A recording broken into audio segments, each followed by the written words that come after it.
दोस्तों सुजलॉन एनर्जी की बात करें तो अभी 2-3 मिनट का वक्त बाकी है बाजार क्लोज होने में। इस समय स्टॉक फ्लैट ट्रेड कर रहा है, न यहाँ पे गिरावट है न तेजी है। तो दोनों तरफ का माहौल इस समय बना हुआ है। आप देख ही सकते हो कि स्टॉक पिछले दिनों लगातार दौड़ा निचले लेवल से 35 से जो दौड़ना शुरू किया तो देख सकते हो कि 44 को क्रॉस किया, तो अब ऊपर के लेवल से थोड़ी सी प्रॉफिट बुकिंग आई है यहाँ पे। अब देख सकते हो कि यहाँ पे कुछ बड़ी अपडेट निकल के आ रही है। सीएफओ हिमांशु मोदी की तरफ से एक बड़ा बयान दिया गया है। इसके अलावा मैनेजमेंट में कुछ बदलाव हुआ है। साथ में एफटीएससी वर्ल्ड इंडेक्स में शामिल होने की भी संभावना बन रही है, जिससे काफ़ी बड़ा निवेश आएगा। इसके अलावा वाइब्रेंट गुजरात से भी कुछ बड़ी अपडेट निकल के आ रही है। इसके अलावा दुनिया की टॉप 10 विंड एनर्जी सेक्टर की कंपनियों में शुमार हो चुका है सुजलॉन एनर्जी। ये इसके लिए एक बड़ा अचीवमेंट है। तो ये सारी जो अपडेट है इनको एक एक करके डिस्कस करेंगे और जानने की कोशिश करेंगे क्या सुजलॉन आने वाले इसमें वाकई में एक बड़ा मल्टीबैगर बनने वाला है। क्या ये अपनी पुरानी हाई यानी 459 को क्रॉस करके नई हाई बनाएगा, जानेंगे इस वीडियो के माध्यम से। लेकिन फ्रेंड उससे पहले अगर आप पहली बार हमारे चैनल पे आए तो चैनल को सब्सक्राइब कर दीजिए, एक बेल आइकॉन दबा दीजिए ताकि जब भी नया वीडियो बने पहला नोटिफिकेशन आपको मिले। वीडियो पसंद आए तो लाइक शेयर जरूर कीजिए। चलो फ्रेंड्स वीडियो स्टार्ट करते हैं। मैं हूँ आपका दोस्त एस.बी. दवे और हमारे अपने चैनल ऑनलाइन कमाई में आपका बहुत बहुत स्वागत है। तो अभी लगभग 3:30 का टाइम है, 2 मिनट बाकी है। इस समय देख दो कि जो स्टॉक फ्लैट है, लेकिन 44.10 पर स्टॉक की शुरुआत हुई थी। आज सुबह पॉजिटिव शुरुआत हुई थी। क्लोजिंग कल की 43.55 के आसपास थी। इंट्राडे में 44.20 का हाई भी बना, लेकिन जो लो है वो 42.30 का है। यानी ऊपर के लेवल से प्रॉफिट बुकिंग यहाँ पे हावी हुई। स्टॉक काफ़ी नीचे गया फिर से, लेकिन निचले लेवल से जिस तरह से खरीदारी फिर से लौट के आई और इस समय स्टॉक बिल्कुल फ्लैट है, तो ये साबित होता है कि बड़ी गिरावट की संभावना भी फिलहाल इतनी नहीं दिख रही है। तो 43.55 के आसपास है जो क्लोजिंग थी कल की। अभी आप इसकी परफॉर्मेंस देख सकते हो। इंट्राडे में 42 इसने लो बनाया, लेकिन हाई है वो 44.20 का है और ये बिल्कुल एक फ्रेश हाई बनी है। ये आप देख दो कि इसने 52 वीक का एक नया हाई बनाया, तो ऊपर के लेवल से फिर अब प्रॉफिट बुकिंग आई है। तो बिल्कुल आज एक नया इसने हाई बना दिया और उसके बाद में ऊपर के लेवल से हमने प्रॉफिट बुकिंग दे दी। आना ही था, क्योंकि जितने स्टॉक है जो इस समय स्मॉल कैप या कह सकते हैं जो पेनी स्टॉक है, उन सब के अंदर प्रॉफिट बुकिंग आई है। क्योंकि पिछले तो सारे स्टॉक दौड़े, अब वहाँ पे प्रॉफिट बुकिंग है। चाहे आप रिलायंस पावर देख ले, जेपी पावर देख ले, या फिर ट्राइडेंट देखे या सुजलॉन देखे, इन सब के अंदर प्रॉफिट बुकिंग आई है। क्योंकि शॉर्ट टर्म में काफ़ी बड़ा इन्वेस्टमेंट किया था, स्टॉक दौड़े, अब यहाँ पे प्रॉफिट बुकिंग आ रही है। इसकी परफॉर्मेंस आप देख ही सकते हो। 3 जनवरी को स्टॉक 37.80 के आसपास था, जहाँ पे 1.2% की गिरावट हुई। और 4 जनवरी को स्टॉक 38.70 के आसपास है, जहाँ पे 2.4% की तेजी बनी। 5 जनवरी की बात करें तो स्टॉक 40.60 के आसपास है, जहाँ पे 5% का अपर सर्किट लगा। और 8 जनवरी की बात करें तो स्टॉक 42.60 के आसपास आया, जहाँ पे फिर से 5% का अपर सर्किट लगा। और 9 जनवरी की बात करें कल तो 43.55 के आसपास स्टॉक की क्लोजिंग थी, जहाँ पे 2.2% की तेजी देखने को मिली। तो ये क्लियरली आप समझ सकते हो कि पिछले 4 ट्रेडिंग सेशन में लगभग 18-19% की बड़ी तेजी बनी है और इस वजह से आप देखें तो ये प्रॉफिट बुकिंग देखने को मिल रही है। आज वॉल्यूम भी कम हुआ है। देख दो कि पिछले 1 महीने पहले इसका 6 करोड़ का डिलीवरी बेस काम हुआ था।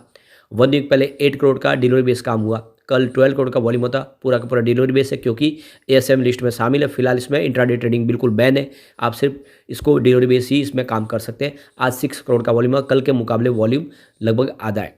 तो यहाँ पे देख दो कि पिछले 5 ट्रेडिंग सेशन में इसने 15% का ज़बरदस्त रिटर्न दिया। और अब जो खबर निकल के आ रही है कि इसके मैनेजमेंट में कुछ बदलाव हुआ है, तो कंपनी ने एक्सचेंज को जानकारी दी है। उन्होंने बताया कि साई राम प्रसाद को एसजीएसएल का सीईओ अपॉइंट किया गया है। 16 जनवरी 2024 से उनका कार्यकाल शुरू होगा। इसके अलावा ईश्वर चंद मंगल को सीईओ न्यू बिजनेस अपॉइंट किया गया है और इनका कार्यकाल भी 16 जनवरी 2024 से ही शुरू होगा। तो यहाँ पे 2 नई अपॉइंटमेंट हुई है, यानी बिजनेस को किस तरह से पटरी पे लाना है, इसके लिए कुछ बदलाव किए जा रहे, कुछ फैसले मैनेजमेंट में बदले जा रहे। यानी अब एक नए रूप रंग के साथ सुजलॉन आगे बढ़ने को तैयार है। और दूसरी तरफ इसके लिए जो सबसे अच्छी गुड न्यूज निकल के आई, जिसको कल हमने ऑलरेडी डिस्कस भी किया है, कि एफटीएससी ऑल वर्ल्ड इंडेक्स के अंदर ये शामिल हो सकता है।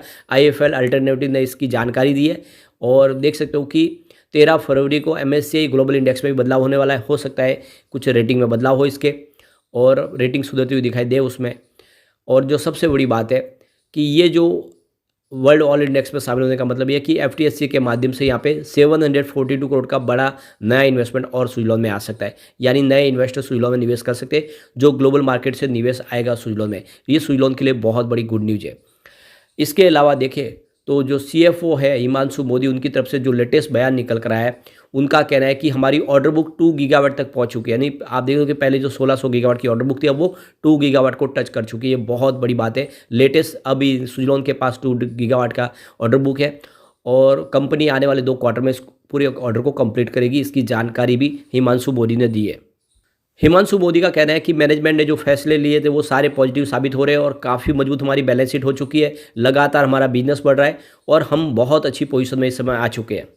हिमांशु मोदी का कहना है कि मैनेजमेंट अच्छे से कंपनी को मैनेज कर रहा है, सारे कारोबार को हम अच्छे से तेज़ी से आगे बढ़ा रहे हैं, जिसकी वजह से ये पॉजिटिव इफेक्ट देखने को मिला है। साथ में ये भी कहा है कि करीब 100 गीगावाट की विंड एनर्जी सेक्टर की प्रचुर संभावना सरकार की तरफ से निकल के आ रही है। सरकार इस सेक्टर में बहुत सारे टेंडर ला सकती है। बजट 2024-25 में सरकार की तरफ से कुछ बड़े ऐलान और हो सकते हैं इस सेक्टर को लेकर और हम इसके लिए तैयार हैं। यानी एक तरह से कमर कस ली है। आने वाले समय में सुजलॉन इस सेक्टर में और तेज़ी से आगे बढ़ेगी।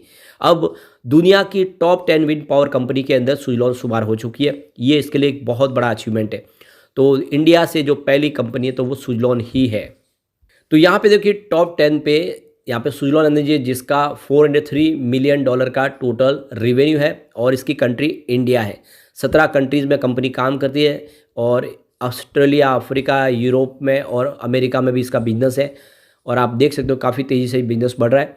नंबर 9 पे यूएसए की कंपनी है रिन्यूएबल एनर्जी सिस्टम अमेरिका और इसका $1.6 बिलियन का टोटल रेवेन्यू है और ये यूएसए बेस्ड कंपनी है।